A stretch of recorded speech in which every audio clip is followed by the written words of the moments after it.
अस्सलाम वालेकुम। अगर आपने हमारा चैनल अभी तक सब्सक्राइब नहीं किया तो पहले सब्सक्राइब करें और बेल आइकन का बटन दबाएं। आज की गज़ल अहबाब के ज़ौक़ की नज़र।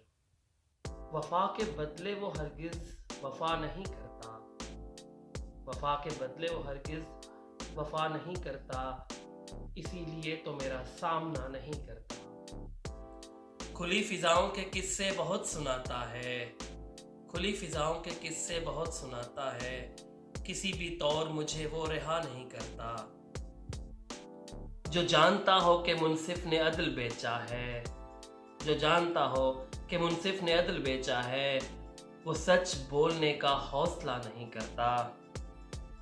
सितम भी करते हो फिर भी हिसाब रखते हो, सितम भी करते हो फिर भी हिसाब रखते हो, क्या तुमसे प्यार मैं बेइंतहा नहीं करता।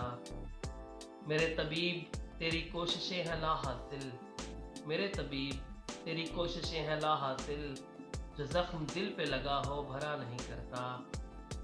तेरे फिराक से ही इश्क हो गया है मुझे, तेरे फिराक से ही इश्क हो गया है मुझे, सो अब मैं वस्ल की कोई दुआ नहीं करता।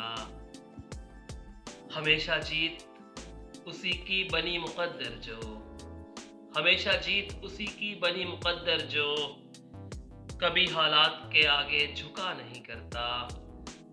हमें यकीन है हमारा भी दौर आएगा, हमें यकीन है हमारा भी दौर आएगा, कि वक्त एक सा शाहिद रहा नहीं।